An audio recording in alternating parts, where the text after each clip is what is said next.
Welcome guys, I'm Paddy. I'm super excited to bring you on the journey of What's Cracking with Paddy, our new podcast, and very excited we got Ariel. She's going to be our first guest on our podcast, which is super cool. The reason I picked Ariel to be the first guest, she's awesome. She's a great person, a real go-getter, great mentality, and super successful business owner. So Ariel and I first connected back in like March of 2024.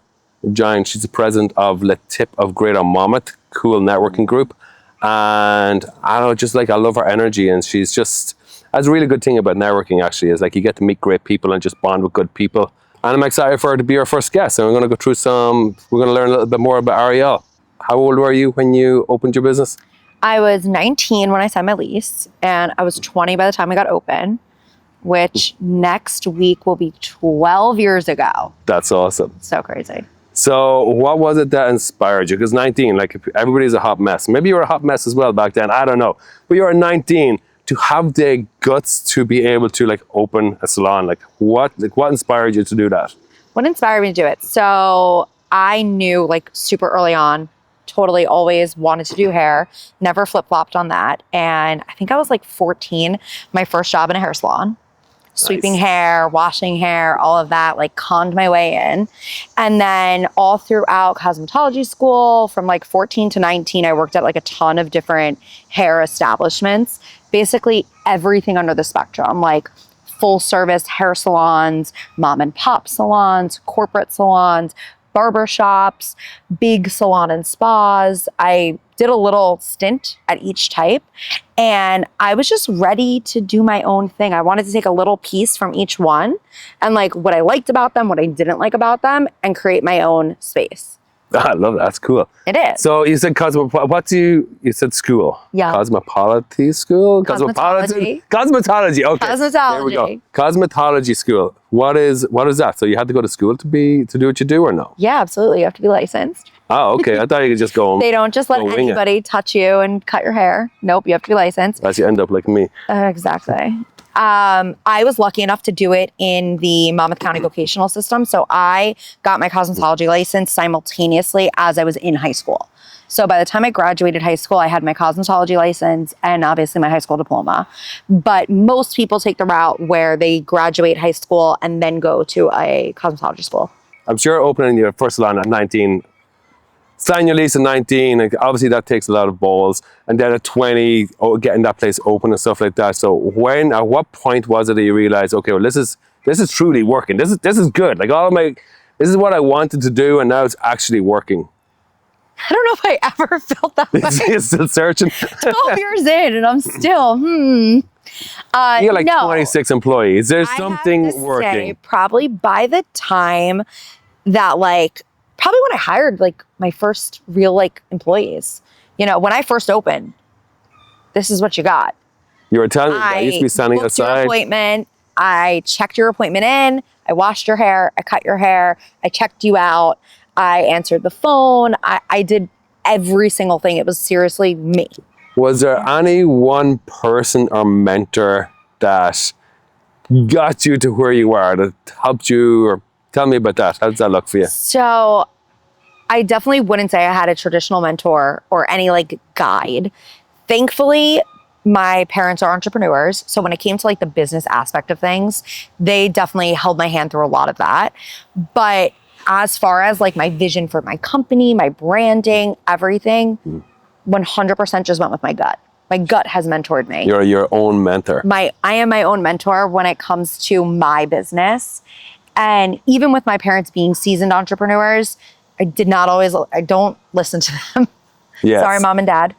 Don't always listen to them. And I've just paved my own path and figured it out. And I'm thankful for that. What's something about your journey people wouldn't expect? Oh boy. I don't think I prepped this question. Something about my journey people wouldn't expect. Okay, something people wouldn't expect. It takes hard work and a lot of time. I feel like a lot of people see where I'm at now and just don't realize how much literal blood, sweat, and tears got me to where I am now. I didn't just wake up and get to come hang out with you on the farm. it wasn't like that. You know, the first 7 years of being open, we were open 7 days a week. So that's not typical for salons. Yeah. And now we're not. We've scaled back our hours. We're closed Sundays and Mondays. But in the beginning, we were open 9 to 8, 7 days a week. I was there 9 to 8, 7 days a week. Yes. I did every single aspect of the business. We've talked about it before. I was out in the parking lot, literally just people walking by. I'm like, hey, come in, sit in my chair, no charge. Just let me cut your hair. Let me just show you what I could do. And I gave away one too many haircuts for free, but that built me to where I am now. I just needed people to come in, meet me, and see what I could do and give me a chance. And it takes a lot to really get a successful business off the ground. It's not overnight. And where I am now, I'm so thankful for, but I busted my booty to get there. So there's a lot of delayed gratification. I think that's the thing that everybody has. Especially look, people I'm with in sales and stuff like that, even just like a solar sale. You sell a solar job, you get paid a few months later. Like this delayed gratification. And that's where a lot of people in everything that they do, they just really fall off. Absolutely. Because they're not getting that instant gratification to want. I feel that's like a big. Well, everybody's stuck in a 9-to-5 job because they can't wait any more than a week or 2 weeks before they get that gratification of putting that effort in. Absolutely. Where if they really put their same energy into something of their own, it could take 6 months or 12 months or 12 years to get where you really want to be. But stick with your vision, your belief, and the confidence in yourself that you're going to get there, and just keep on going. 100%. That also like touches on a little bit deeper of to like why I started my salon. It was right after Hurricane Sandy happened. And at that time, I was working for corporate salons. So they were all corporate. And I remember I was 18 or 19 and the hurricane had just passed and my district leader is like, you have to go assess your stores. And I'm like, okay. And I get in the car and my parents are like, Ariel, it is a state of emergency. There are down wires, down trees, flooding, roads are closed. What are you doing? And I said, I have to go check on my stores. I have to go assess the damage. I heard there was flooding, this and that. I have to check electricity. And my parents were like, if you're going to do that for somebody else, do it for yourself. And that was like the big push. And literally the next week, I saw a for lease sign, called my parents, and I was like, hey, what do you think of this location? They were like, let's call them. And a month later, we had a lease sign. That's badass. We were in there. Just execute and just do it. Yeah. That's really cool. That's really cool. And your parents like give you that push as well, because a lot of people are stuck with their parents of just do a solid day's work for a solid day's pay, live a simple life. Don't be one of those people. That was your start, right? Yeah, absolutely. That was it. I was always like, I was brought up with the mentality like, work hard for a solid day's pay. Like just shut up and work. I was like, I mean, yeah, but like I was never content, but I shut up and work. But then, so here's the other thing. Then I'd always have all of these ideas. I want to start this business. A very entrepreneurial mindset, but I let external forces kind of keep me just locked into that 9-to-5 mentality. So I guess it brought me down to, I was never content, I guess is the best way to put it. And I guess like 2021, I started like really just working on myself. I hired my first mentor. It was Sean Michael Crane. The guy's awesome. And that was it. I was paying him $100 a month. I was on his calls and stuff. It was so cool. Give me like a kind of something to follow. Taught me to read a book. Like you just, these things you got other people out there that have the same mindset as you. 100%. And I thought that was like such a huge investment. I was like, oh my God, it's like $100 a month. I could be spending that on and go towards a car payment, my car insurance and stuff. So it's that very limited mentality. You just got to break through it. Yeah, I was just, okay, so from there, and then like introducing myself to different podcasts, different entrepreneurs, different people, to different mindset, and making sure to surround myself by those people, whether it is through a book, through a podcast, going to a networking event or whatever it is, and then realizing that there's so much more potential and there's other options. Like you don't have to do what everybody tells you have to do. Whatever you want to do is what you got to do. Absolutely. Networking at such a young age definitely kept my drive and just expanded my drive, because again, being such a young entrepreneur and woman in business, surrounding myself with like-minded people really kept me grounded in the fact that I can do this. I can succeed. I was 19 meeting people who had 4 decades of business experience, and just seeing and being able to like ask them questions and pick their brain.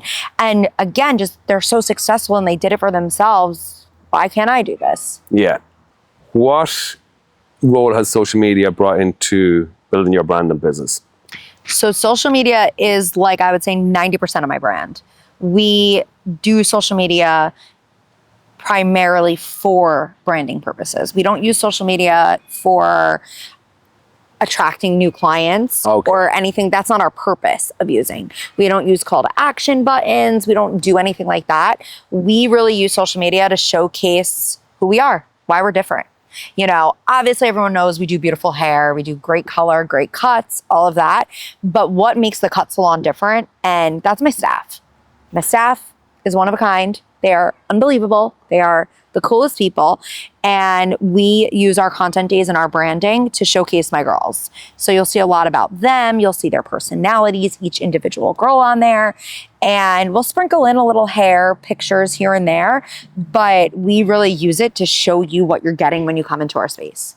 But yeah, even like I look at your Instagram feed and stuff like that, it seems like all the girls are in there, like they seem to be like having a lot of fun. It seems like a kind of good vibe about the place, right? Really There's a bunch of girls in there just like doing your thing and cutting hair, but like having a good time.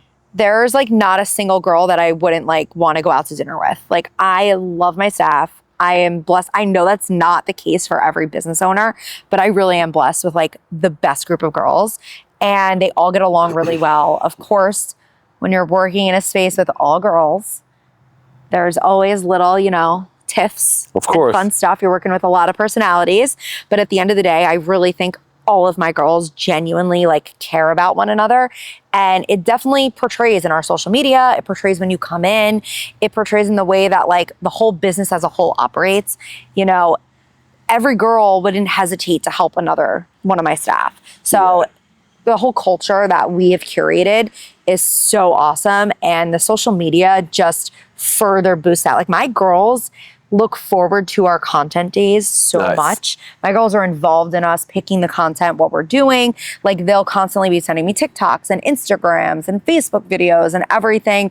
And they're like, oh my God, we need to film this. It'll be so funny. Or, oh my God, this one. We need to film this because of her. So it really is cool. So like what you see on our social media truly is like what you're getting. It's not fabricated. It's like, that's us. Yeah, it's not this whole production for the day. All right, guys, we got to make believe for today. It's like literally just it is who you guys 100%. Are, and that's it. Yeah, which is cool. So I guess brings my next question. It's like, what are 2 questions?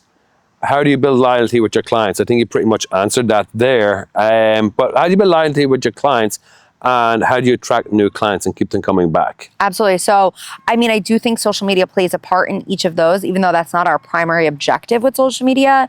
When our clients follow us on Facebook, for example, that's a big one for us, is Facebook, retaining clients and getting new clients.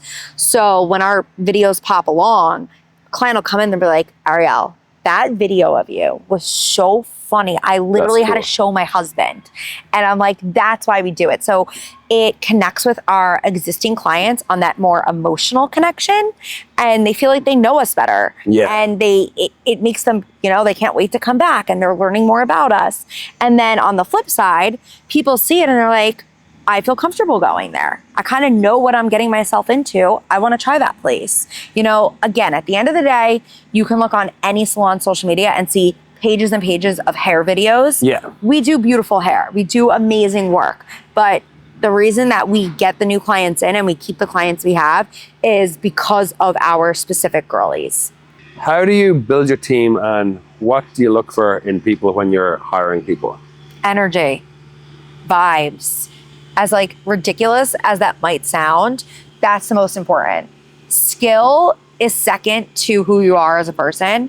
If you're not going to mesh well with our other staff and our clients, you're not going to be successful. You could be the most successful celebrity hairstylist, but if you come in and your vibes don't match our vibes, it's not going to work out. So we're huge on education and we're huge on training. We send our girls to education that they pick themselves. And then we also curate in salon education every year.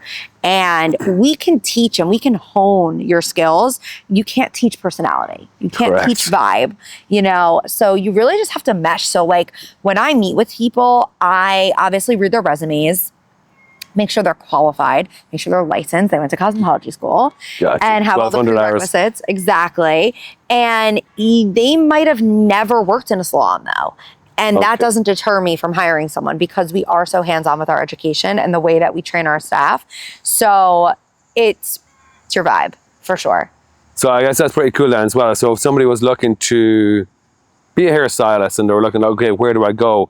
It's as long as they've got the right attitude and Absolutely. work ethic and stuff like that and willingness to actually be the best at what they do, then they should come to you, obviously.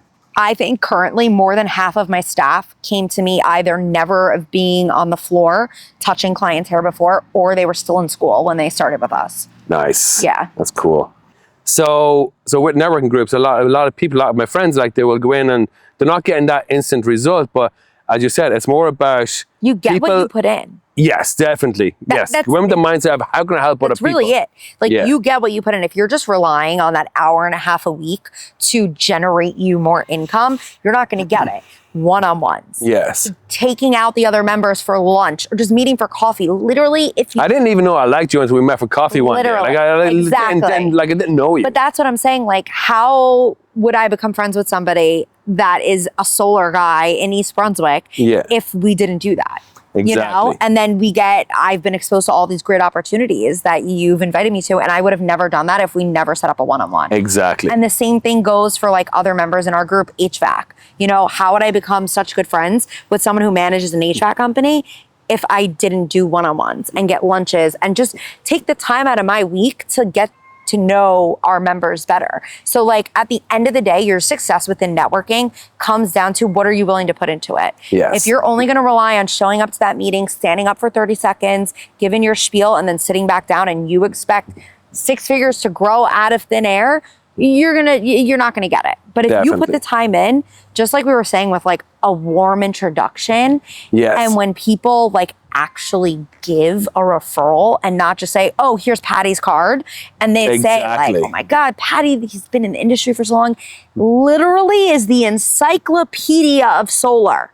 Just talk to him. Yes. He is not a salesman. He is not going to try to sell you on everything. Yeah. He's just going to educate you on all the different opportunities. That's it. But you can't give that unless you Exactly. put that effort I in to wouldn't get know let that people know you personally. unless the time we've spent together. Exactly. So exactly. And knowing that, and I see you take business calls, and I see you with your little CRM stuff online, and I see you doing all this, so I'm witnessing it firsthand. Yeah. And you could tell when I refer people, the way I say it, they see the genuineness in my tone that I'm like, no, trust me, just call Patty. If you're even thinking about it, you just have to talk to him. So if somebody's in like a tip or BNI or whatever it is, and they're not getting those results, it's like, put more effort in, take 100%. yourself out of the equation. How do I get to know each person better? And it doesn't have to be anything crazy. You could literally just call someone. Yeah, it's a Say, 2-minute hey, you call. got 5 minutes? Yeah. Would like love to know a little bit more about you and your business. Exactly. That's literally it. Because when people know you as a person, they are so much more inclined to actually refer you and use you. Yes. 100%. Brings it back to that delayed gratification. You put it in, it will come back to you. Half our group are like good friends of mine now Yeah. at this point, and I love it. And then you're also getting that trusted source. Like you have a go-to trusted group now. Yeah. So you're in your client's house and they're like, yeah, Patty, I need a new roof with my solar. Speaking of which, actually, I got to, yes. The person I just and spoke they about, say I got to send a something referral about, for you insurance. know, HVAC. And you're like, oh, I got somebody. I have somebody awesome that Yeah. can come and check this out for you. They could be talking about anything in their home, you know?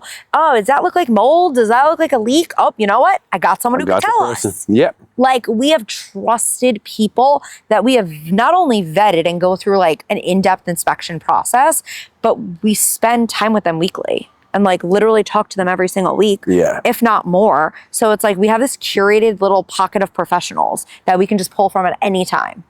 So, all right. So I guess like as a woman in business, do you find that there's any additional challenges that you had to overcome? I think for sure, the only like main challenge is like people underestimating you. Gotcha. You Okay. know, like, can I talk to the owner? Hi, I'm the owner. That was probably a lot of the age as well, though, right? Like you're Age was 19, a 20, 21 big years part of old. it. Absolutely. Even now, As your mom here, I need to get my hair cut. Literally, even to this point, you know, I still have clients. So I've built a name with myself within the curly hair community. I'm a curly hair specialist, and not that you would know, but curly clients, it's hard for them to find someone who's comfortable and makes them feel confident. So I've made a big name for myself on social media with that, on the Facebook pages. And it's like a weekly occurrence where they'll sit in my chair and they'll be like, "You're Ariel? Are you old enough to cut hair? You've been a specialist for That's 9 awesome. years?" And I'm like, yeah. I'm like, I promise you are in the best hands you could be in. And yeah, so I would say if anything, the age has definitely played against me. The only thing when it comes to being a woman, because I love the fact that I am a strong woman entrepreneur, is just sometimes the opposite sex underestimating you. So how do you protect your energy and mental health as a business owner? Or maybe it's not even an issue for you. Every time you just want to you got like 26 employees or something like that. That's a lot. A lot of people to deal with, a lot of personalities. You think that like that has a compartmentalizing, okay, time blocking, and I don't know. I just manage it. That's just who I am. people are built differently. I'm very good at multitasking, and I'm very good at handling a lot of things at once. I actually think I work better when I have a lot going on versus like, here's your task for the day. Yes. I'm like, what do you mean? So I definitely work better with that. And I just feel like I just set myself up well in business, at least, with the right processes and procedures and things like that. So my staff can really operate optimally, and it's like minimal issues that come my way. And when they do, it's always accepted with open arms, and I'm always here to help. But I don't know, I don't really struggle there. So do you have like habits and routines that keep you at your best, or wake up every day and wing it? I just wake up every day and wing it. Say, what is going to make Ariel happy today? Nice. What am I feeling? And some days that means coming here to the farm with you. Some days that means rotting in my bed. Yeah. Some days that means spending 12 hours at the salon and just cleaning and organizing and doing all of that. So every day is different. And obviously I have my son and just spending time with him. But it all depends. I do wing things a lot. You like productivity, right? I do. Yeah. I do. I love productivity. That's nothing but that's your therapy. Just getting stuff done. Checking off the list. And whatever that means though. Like some days I just need to recharge. And if I look back on it, I'm like, yesterday I did nothing. Yeah. But sit home and like read a book, like I'm happy with that. I feel like that's productive. I took care of myself. Absolutely, yeah. 100%. Yeah, and that's I guess that goes back down to it as well. You don't have to do something from like 9 to 5 every single day to do it the right way. It's like maybe you work 16 hours one day, but the next day you might, like I just said, like go to the sauna or sit in a hyperbaric chamber and read a book for 2 hours. And like that allows you then to do the other things that are more challenging that most people can't do. Like taken care of, you can't take care of stuff. Yeah. And that's like a big thing I always remind myself and keeps me really grounded. If I'm not 100% mental and physical, how can I be a good mother? How can I be a good mentor, a good boss? How can I be a good leader? Like it all depends which case it's like plugging into. But like, that's why self-care, anybody that you ask, I am like queen head honcho of self-care. Yes. Every week, just doing stuff for myself. And it really is important for the bigger picture. It makes everything else run smoother. So any limiting beliefs that you have had to overcome? No. Next that's question. it. I like it. So what's your relationship with money and abundance today? Oh boy. Or in general, like what's your relationship? Because if self-care is so important to you, because I know sometimes you go out and eat caviar for lunch and spend a few $100s just for a snack for lunch. You do. Which is cool. So a lot of people will say like, that's crazy. My mindset with all of that is A, I work hard to enjoy things now, not when I'm 65. But B, like you can always make more money. Yeah. You can't make more time. You can't make more experiences of life. Like I will never get back this moment that we have right now. Yeah. And I want to enjoy it. And if that means having a $11 matcha in my hand to enjoy it, I'm going to do that. Yeah. So you can always make more money. Yes. But I think it's just I need to scalable, right? So if you earn like $400 a week, then you're gonna enjoy things on that level. You're gonna 100%. you're gonna have a hard time paying $1.50 for a coffee. But if you bring yourself up to where you've got 26 employees and you earn a healthy, solid living, then you can get a $200 lunch someday without being a worry. But it's like, I don't know. I don't think you can do one without the other. I think you have to have that it's all abundance balanced, mindset. too. Yes. It's not like I'm eating caviar for lunch every day. You know what I Right. mean?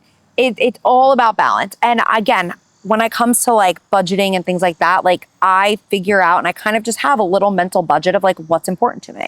You Yeah. know, like this month, big one, we're going to Legoland, me and my son, and like that was a Cool. huge thing. So maybe it's like 2 less caviar lunches this month. Yes. You know what I mean? But like that's really how like I budget things. I'm like, if I really know this week I want to see these 3 friends and we're gonna go to dinner, I put that in that category. All right, so maybe I don't get them extra massage or whatever it may be. And you give and you take and you prioritize in that moment what's important.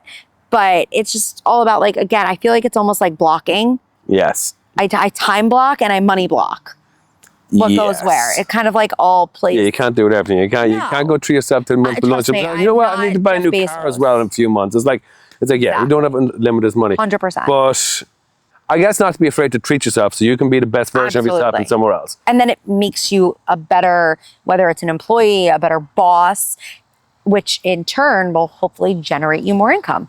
Exactly. So like it all comes back. One of the big things I had to justify to myself was like becoming a member of Sweet Honey Farm. I was like way too much money than I could ever justify myself bringing it to. But I had multiple conversations with my wife. She's like, "This is good for you, Patty. This is you're surrounding yourself with the right people, and it goes back to like 100%. surrounding yourself with that right mindset and stuff like that." And that investment paid for itself like over and over again. Well, it's like the time old saying, you have to spend money to make money. Yes. It's been around for as long as business has been around. Again, It is delayed so true. gratification though. It's like 100%. I met clients from here that brought me revenue, but I guess we all know in our gut what we can and cannot do, and you have to trust your gut. Absolutely. You have to trust your gut, and that gets you to where you are. And I think it goes back into like not being afraid to fail, which I know is like way easier said than done. Yes. Most people don't have that mindset. Most people want to play it safe and all of that. But I just think the fact of like not being afraid of failure opens up so many more doors for you. And like just kind of gets you, if you want to be in the next place, you got to get to the next place. Yes. Sitting there stagnant is not going to get you there. You're climbing up a rope ladder. You gotta you gotta let go of this hand to reach up for the other one. 100%. But that's difficult for that's difficult for me. It's like there's lots of things that I would like to do that I hold myself back on because I got 5 kids and a wife to support and Absolutely. stuff like that. So it's like figuring out what that balance is, but don't become complacent. Like if No. you have a difficult time, like you want to do something, but you have all of these responsibilities, and you can't. If you fail, you're failing more than just yourself. 100%. That's where it becomes difficult. But That's where put you yourself have to, in place. Like weigh the risk. exactly. You have to Yeah. weigh the risk. Is it a failure that's just going to be like, oh, shucks, that didn't Yes. work? Or is it a failure like, shit, we got to sell the house? Yes. Like, yes. it really depends on, and that, depending on where you're at, is going to influence your decision. And that's where the like, you know, time blocking and money blocking kind of all plays in. It's like, okay, maybe right now I can't take that risk. It's not Yeah. going to make sense. But you know, if the next 4 months I move this around, I move that around, I put this in place, I budget this way a little differently, give whatever, then I can take that risk. Yes. Then I can accomplish that. So Exactly. it's just all move kind things of- a little bit slower, but 100%. just keep moving. Just Keep do a moving. little bit better, get a little bit closer to what it is, because if that drive and the desire is inside you, you're never really going to be satisfied. Yep. And then that follows through to other issues, your family, your wives, your husbands, and whatnot. So back to networking. What inspired you to start your own Lit Tip networking group? So I've been in Lit Tip itself for like 10 or 11 years. Fell in love with it the day I went to my first meeting. I remember my mom was like, "You're nuts. What are you doing?" Getting up at that time in the morning to go sit and have coffee with a bunch of people. And it was funny because the guy who got me into my first group, he like solidly asked me and invited me for like a year. It was like at least a year. Okay. Shout out Dennis. Thank you. He begged me. He was like, "You'd love it. You'd be a great fit. We have the seat open." And I'm like, what is this guy talking about? So finally, just to like shut him up, I was like, okay, I'll go to a meeting. I'm telling you, I like walked in there, the energy, Nice. the abundance of knowledge that I felt when I walked into that room, I was sold the minute I walked in. I love that. I left there and I was like, Ma, I'm doing it. And she was like, okay, you get up at that time, you go do it. You're And on I was your like, own. it'll be so worth it. And I mean, like, to this day, that first group that I joined has generated over 6 figures for me. Yes. That one group alone has generated over 6 figures for me. And I probably wouldn't be where I am today if I never joined Le Tip, between the opportunities and the business that it's brought me. Yes. So I started with that group, and then fast forward, I got invited to another group, which was like a way bigger group. And, you know, people always think bigger's better. I personally didn't love it for myself, just because I thrive off of the personal connections. And when you're in too large of a group, you lose that personal connection. Yes. So then a little bit while later, someone reached out to me and they were like, hey, are you still involved with Le Tip? I am thinking of starting a chapter, and would you want to do it with me? And I was like, heck yeah, let's go. So we founded a chapter at Bellworks, and within a year we grew it to 50 members. It exploded. It was super successful. It's still really successful to this day. And I decided that like it was just time for me to go and start another new chapter. I wanted to be a little bit more on this side. Bellworks is like more Homedale. I wanted to come closer to the Manalapan and Freehold area. So met up with a couple people that I thought would be interested and just said, hey, how do you guys feel about this? They were all on board. I think our first meeting, we already had 16 people there. That is so It was cool. so awesome. And That's like much bigger than a lot of groups that are out there established for years, right? there's a lot of groups that have been around for a decade that have 12 members. That's awesome, yeah. And listen, That's good. size doesn't mean anything. Smaller's good too. You have groups that are the size, that are 12, that do the same dollar amount that 40 people do. It all depends on the quality of your members. Yeah. But our group, I mean, you know, March was a year that we had our group, and we hit 40 members in a year, and we just voted a new member in today. Every week we're growing. Every week we have more exposure, more people coming and visiting us. And it's just such a cool environment to be around. Definitely. So it brings me to the next one. What gap did you see in your industry or community that the group fills? I think, so I love Le Tip. Yeah. I do. And if you're a networker and you go to different meetings, even though we're all following the same structure, everyone does something a tiny bit different, puts their own spin on things. And one huge thing for me when starting the Greater Monmouth chapter was like, I truly want every single member to feel seen, heard, and involved.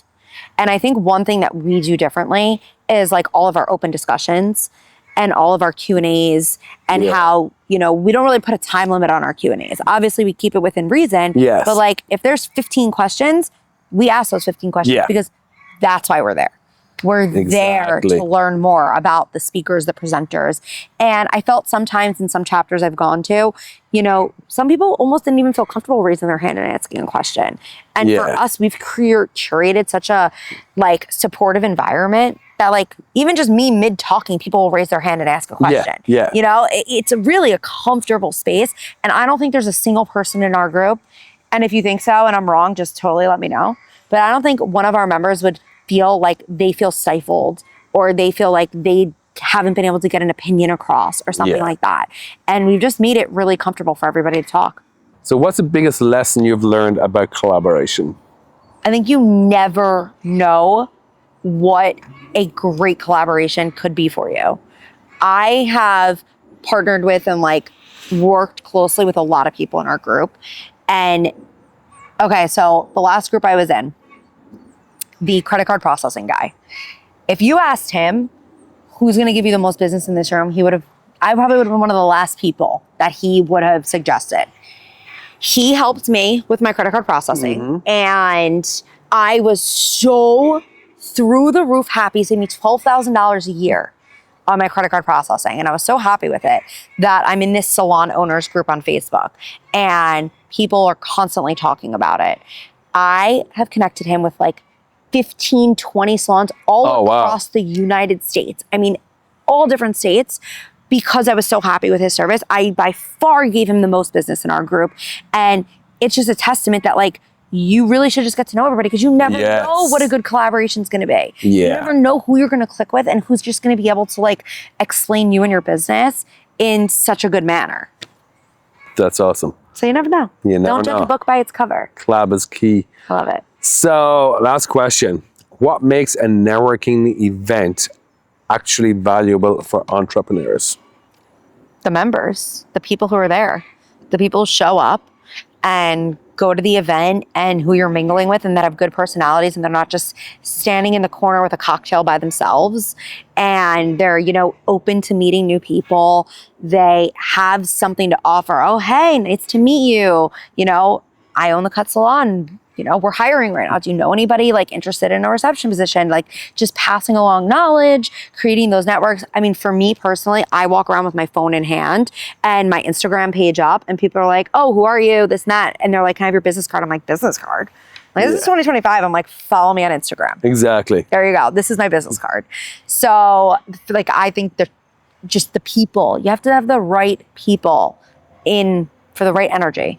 So then what about people who are more introverted and they go to a networking event and they are that person that's sitting in the corner drinking their You just be a little more cocktail? open-minded. You know, maybe bring someone with you that you feel comfortable Yeah. with. You know, even if they have no interest in being there and have no interest in networking, maybe just bring someone to make you loosen up and feel a little more comfortable. But I think that in-person networking, the biggest thing it requires is you stepping out of your comfort zone. Yes. You know, you're talking to people in different industries, different success levels. You could be right next to somebody who's operated their business for 50 years, next to the person who's about to launch their business. So you have to be just like really open-minded and step out of your comfort zone. Something that I've learned over the past few years is, so I was that person who was more introverted, and I'd go to a networking event. You know, you've no idea. Are you kidding me? You better believe it. I do not believe you. Really? Yeah, no, I'd be Introverted? yeah, for sure. Wow. I've definitely, I feel like you would go sell that tree solar right now. You could just talk to that and be fine. Like, I can never picture. I hate sales as well. Like I know. can't do sales. I can never just, like some of my friends like to go down the door knocking, door-to-door sales and stuff. Like I can't do that. Yeah. So again, I'd go with somebody who was like doing door-to-door sales. They'll make their introduction, and then I'll take over. I'll tell them everything about it. I'll tell them about my family, my kids, everything. I'll be very relatable on 100%. my personal level. You're an educator, not a salesperson. Yes, exactly. But yeah, no, for real, I was like, I'm not comfortable like putting myself out in front of, I wasn't comfortable. I'm still not comfortable. It's still uneasy. You're but blowing my mind right now. I go push myself through that. And yeah, so at a networking event, I'd be one who'd be very, very reserved. And again, I would bring somebody who was like super extroverted with me, and I would just, to be my wingman, that I'd ride their coattails, right? Absolutely. And get those introductions that way. But what I've learned is super valuable to me is that over the past few years, everybody wants to help everybody. Like, so I would be intimidated. So, well, I don't have a successful business. I don't have money. All these people are rich. Look at the freaking watch that they're wearing. They're like, I don't deserve to be in the room with these people. I was like, no. Now I walk into the room, I'll just walk up to any of them and say, you know what, man? Like, I'm really confused about something. I want to hire somebody. I want to get in better shape or whatever it is. Just ask people. 100%. And everybody at a networking event, like, everybody is there to network. And the more questions you just ask people, it doesn't matter what it is. Just go and talk to them, ask them a question, and you're going to spark a conversation and literally collaboration. You're one handshake away from changing the rest of your life. 100%. Like, always keep that in mind. Like, one handshake away. Fully agree. Yes. So yeah, I'm pretty introverted. And here you are filming a podcast now. And here we are, Ariel. Wild. That's it. Wild. We can push it. through and persevere through Well, I it. think that goes in with like networking. It makes you, like when you join a networking group, you know, you literally are forced to become like a better, more confident Yes. public speaker. You're forced. Exactly. You know, every single week you are going to be standing up in front of 40 people and like talking about your business and yourself. Yeah. So it's like you kind of get over that like initial like jump scare fear of like talking to people, because like you got to do it. That's what you joined for. You know what a good thing about it is as well? You see everybody else, and some people will say, oh, I'm like really nervous to give a 30-second speech.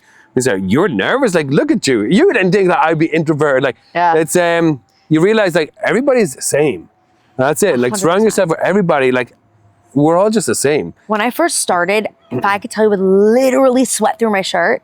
like hands shaking, voice Right? trembling, standing and giving I own a hair salon. And now I'm like, let's go. Let's go. Get it. Good morning. All right, motherfucking Ariel. I love it.